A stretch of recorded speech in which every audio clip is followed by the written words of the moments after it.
The other exercise that I'd like you to try out is one where you think about yourself. And see if you can do this. And I'm going to ask you to write a few bullet points, 4 bullets on each one of the following things.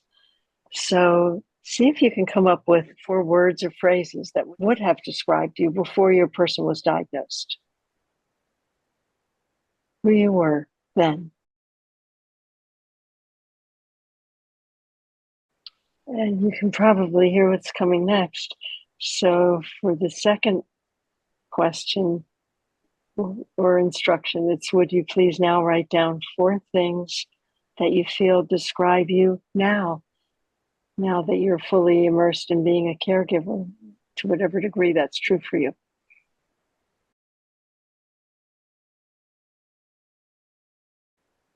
Okay.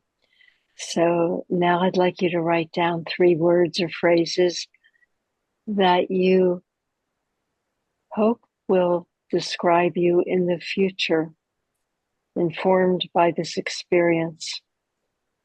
In the future, meaning perhaps after your person has passed, but 4 things that you hope will describe you then.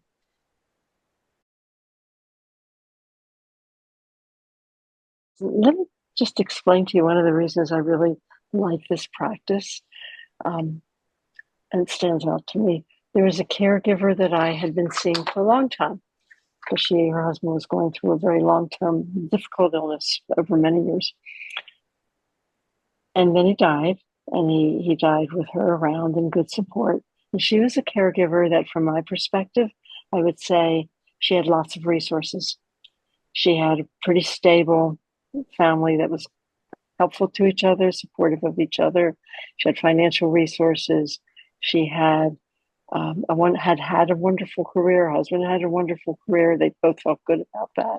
She had lots of things going for them. When her husband died, she said to me, and she said, I don't know who I am anymore. I've been 24/7 caregiver all this time. I don't even know who I am anymore. And so that's just one example. And we talked about a lot of things, and she certainly was able to connect back with them. But it took her a good bit of time to do that. She'd lost touch with who she was. Not that who she wasn't always there. And what's been found is that if we can consider the future in whatever way feels okay to us, it might be, is there something you've been putting on hold that it's okay to put it on hold? You don't have time for it now. You don't want to do it now, but you'd like to get back to it. Maybe you're an artist. Maybe you're a hiker. Maybe you're a mountain climber. I don't know. Or maybe it's not that. Maybe it's simply being with some of your good friends or taking trips together, things you can't do now, but that you might like to bring back into your life whenever it makes sense in the future.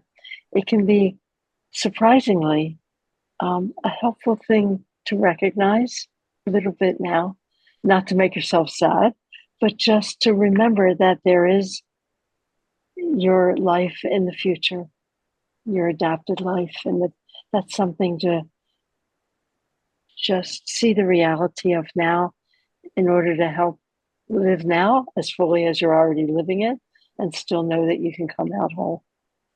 And that's what I would wish for each of you.